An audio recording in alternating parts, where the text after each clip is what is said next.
The sky that morning was a dull sheet of pewter, heavy and without promise. No wind moved, no birds sang. The world held itself still, as if waiting for something it could not name. At the far edge of the valley, where the last of the forest gave way to thin, frost-hardened fields, a lynx sat near a broken fence.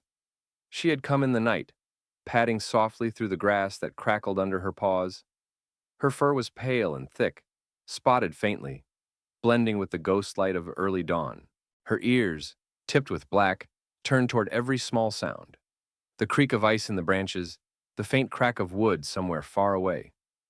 Her eyes were yellow, wide, and unblinking. The fence had once meant something. It marked the edge of a farm that was no longer a farm, a boundary long abandoned by the people who built it. Half the posts had fallen.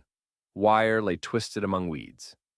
Still, the lynx paused there, as if such lines still carried meaning. Beyond the fence stretched a forgotten field, and beyond that, a house that leaned slightly toward collapse. Smoke no longer rose from its chimney, and the windows were blind with dust. The lynx lifted her head, sniffing. There was no scent of man, only wood, metal, and the faint sweetness of frozen apples left to rot beneath the trees. She had followed the scent of rabbits that morning, but somewhere along the way, instinct had given way to curiosity. The path of prey had turned toward the human scent, faint but enduring, the smell of a life once lived. She crossed beneath the fence, her body sliding easily between the wires. The field was quiet. The frost was thin but sharp, and each step left a small, perfect print. She moved low, fluid, pausing every few paces to listen. The silence here was not the same as in the forest. It was deeper, more deliberate, as though the land itself was holding its breath. At the edge of the field, she found the house. The door hung crooked on one hinge, its paint stripped away by years of rain and sun. A single shutter flapped lightly against the wall. The lynx climbed the small rise, her paws leaving no sound on the frozen ground. Inside, the air smelled of time, dust, mildew, and something faintly human that refused to fade.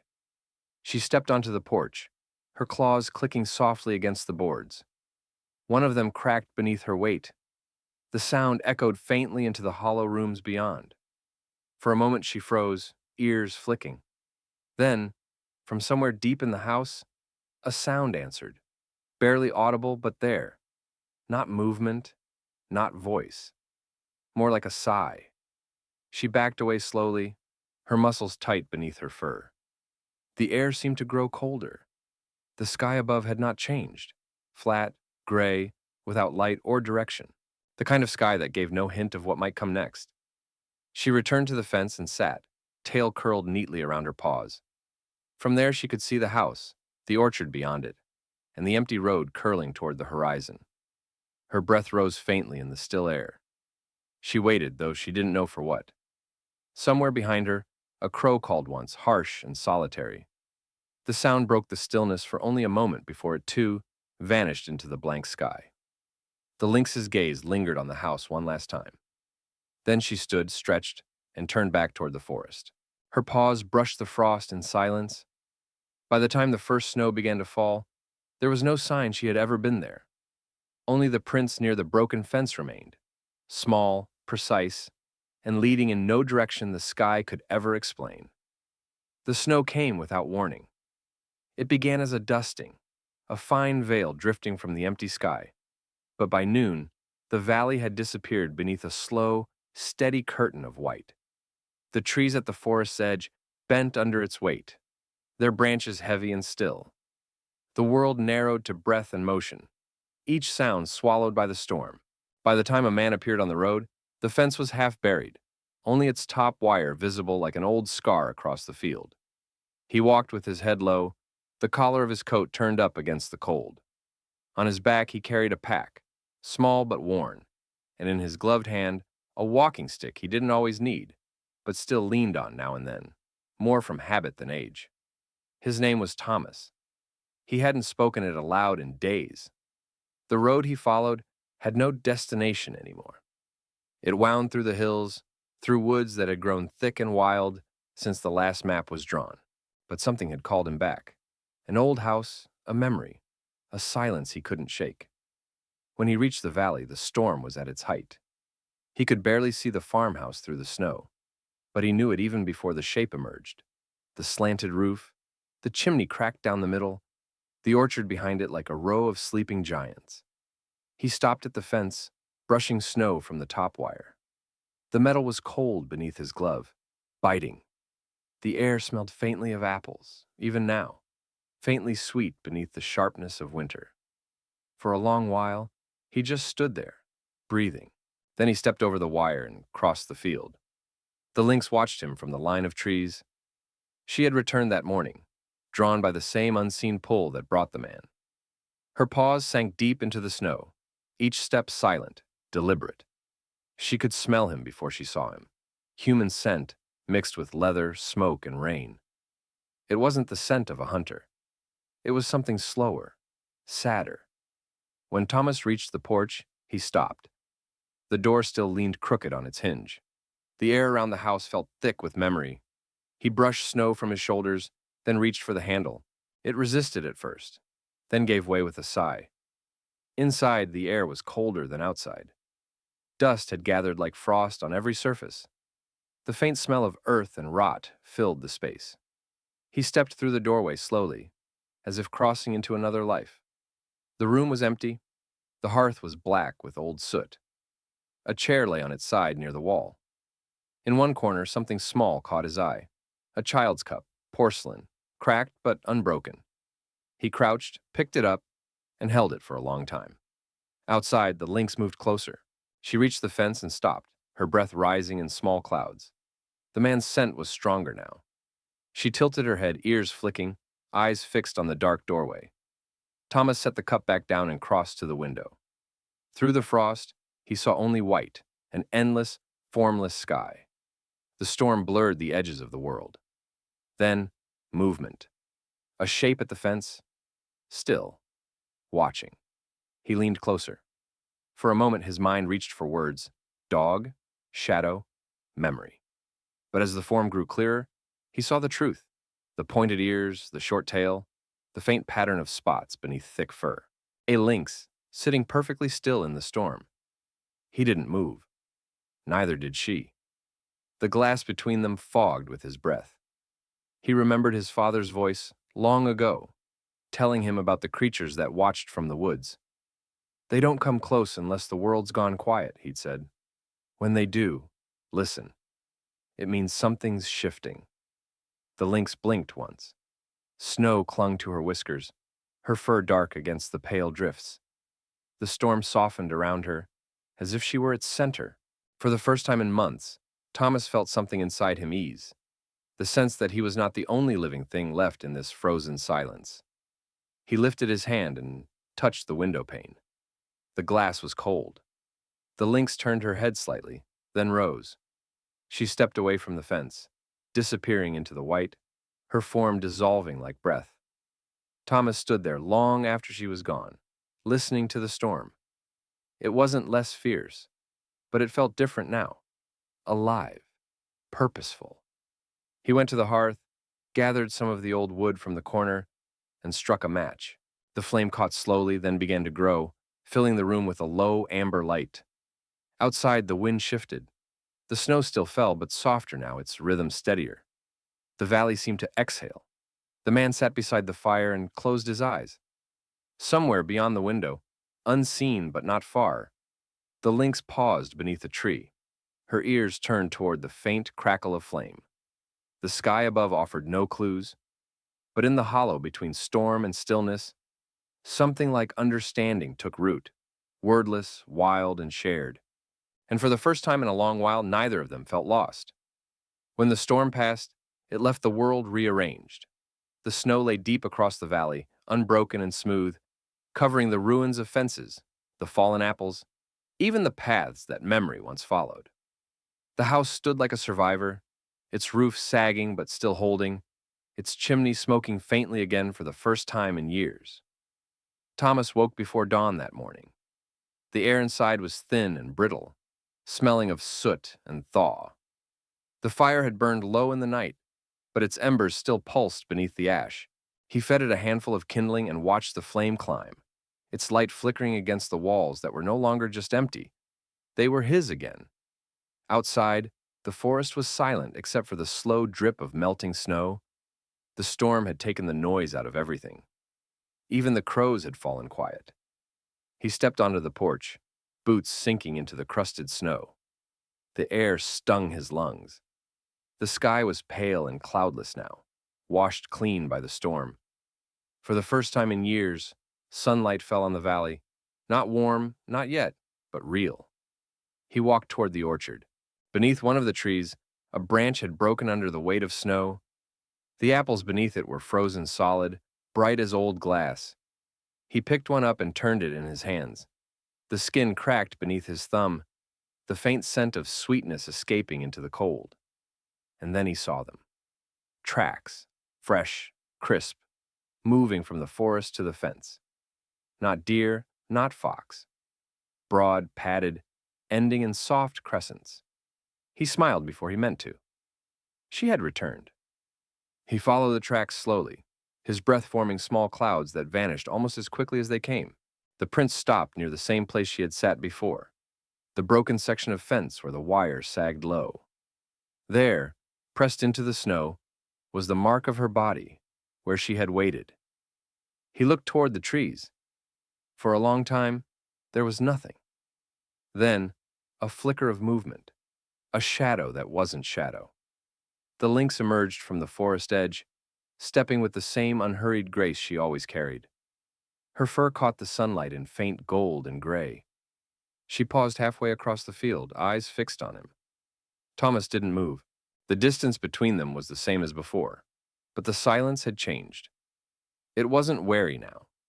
It was a kind of recognition, a quiet agreement that neither had the strength or need to break. He crouched slowly and placed the apple on the snow. It rolled once, leaving a small red streak against the white. He didn't stay to watch what she would do. He only turned and walked back toward the house. By the time he reached the porch, she had moved closer. Not much, just a few steps, her paws sinking soundlessly into the snow. She stopped near the apple, sniffed it once, then sat. Her breath rose in soft bursts of steam. She did not eat. From the porch, Thomas leaned against the post, watching her quietly. "You don't take what's given," he murmured. "Same as me." The lynx's ears flicked, but she didn't turn away. For a moment, the air seemed to hold still between them, stretched thin but steady. Days passed like that. Each morning, she came. She never approached closer than the fence, and he never crossed it toward her. Sometimes she stayed only a few minutes, sometimes until dusk. He began to measure time by her visits, the slow rhythm of her prints appearing and disappearing with the light. He repaired what he could of the house, patched the roof with old boards, mended a window, cleared the hearth. At night he sat by the fire, listening to the forest breathe beyond the walls. The loneliness that had once gnawed at him now felt different. Less a wound, more a presence. Once, in late afternoon, he heard her call, a low, rough sound that rose and faded like the wind itself. It was not fear nor warning, but something closer to announcement. "I am here. The world still moves." He stepped outside, into the thin orange of sunset, and saw her standing by the fence again. The snow glowed gold around her paws. She looked at him once, then turned toward the trees, slipping away into the long shadows. The wind shifted, carrying her scent, a faint trace of wildness, pine and snow. He breathed it in and closed his eyes. That night the sky was clear. Stars hung sharp and bright above the valley. For the first time, Thomas didn't look for signs in them. The sky, as always, offered no clues. But below it, on the ground that remembered everything, life had quietly begun again. And somewhere between the fence and the trees, a path formed, not one that led anywhere, but one that simply was, marked by the weight of two beings who had chosen, in their own way, not to be alone. By the time spring began its slow thaw, the valley was a different place. The snow that had hidden everything for so long was shrinking day by day, curling back into shadows and hollows. Beneath it, the earth revealed itself again, dark, soft and breathing. The air changed first. It carried scent now: damp wood, thawed moss, the faint sweetness of rot that comes before growth. The river, frozen for months, began to murmur beneath its crust, then sang outright when the ice finally broke apart in the sun. Thomas worked quietly. He mended what winter had broken: a section of fence, the edge of the roof, the door that no longer shut right. He moved slower than he used to, but there was patience in his pace. The house didn't feel like a ruin anymore. It felt like something waiting to remember its purpose. And every day he looked toward the forest. The lynx returned as she always did, though now her fur was thinner, touched by the changing season. She came in the early light or the soft dusk, her paws leaving damp prints in the melting snow. Sometimes she followed the fence.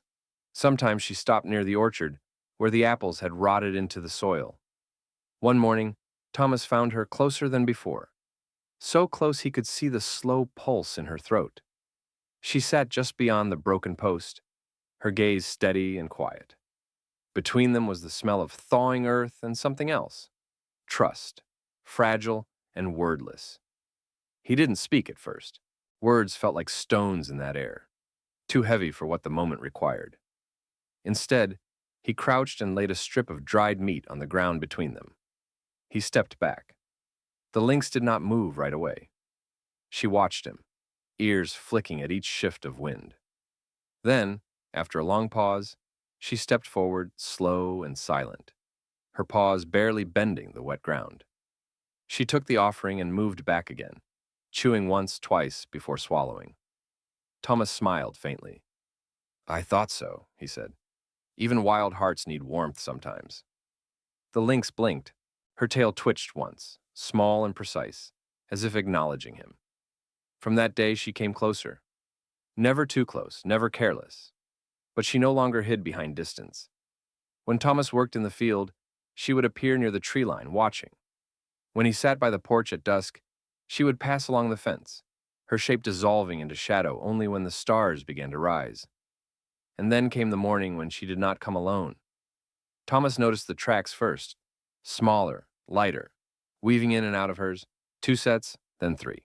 He followed them to the clearing near the orchard, where the earth was already greening under the melt. There she was, lying among the wet grass, her body curved protectively around 2 small shapes. Her eyes lifted when he appeared, but she did not rise. The cubs, still clumsy, their spots bright, blinked at him through the thin sunlight. He stopped a dozen paces away and knelt slowly. The air felt full, as if even the wind was holding its breath. "New life," he whispered. The lynx watched him for a long time, her gaze calm but alert. Then, without sound or movement beyond her slow breath, she lowered her head again. The cubs shifted closer to her warmth. Thomas stood and backed away. He didn't return to the fence that day, or the next. The forest belonged to her now, just as the house belonged to him. The distance between them was not emptiness, it was balance. When the rains came, they came softly, as if the sky remembered how to be kind. The fence gleamed wet and dark. Grass pushed through the mud. Each morning, Thomas found new prints along the edge, smaller, scattered, wandering, but always returning to the same place. He began leaving scraps at the post, not as gifts, but as conversation. The lynx took them, sometimes hours later, sometimes the next dawn. The world no longer felt divided. One evening, as the sun slid low and gold across the valley, Thomas sat on the porch, listening to the last drops of rain. The air shimmered with life. The hum of insects, the call of returning birds, the rush of water through the thawed creek. And then he saw her. She stood by the fence again, her fur damp, her shape framed by the sinking light. One of the cubs followed clumsily behind her. She looked at him, long and still. The child beside her mimicked the motion, eyes wide. Thomas raised a hand, not to beckon, not to wave, but simply to exist in the same quiet recognition. For a moment it seemed that the entire world held its breath again. Then she turned, slow and certain, and walked back toward the forest, her cubs padding behind her through the long grass. When they were gone, Thomas exhaled, a sound half sigh, half gratitude. Above, the sky had begun to clear. It still offered no clues, but it no longer needed to. Because beneath it, on the ground that remembered everything, life had found its rhythm again, untamed and patient. The fence remained broken, the land imperfect, the world uncertain. But the lynx had come and stayed, and left something behind that words could never define. And when the night finally rose, it carried the quiet promise that both man and wild would return to the same place again, when the season turned once more.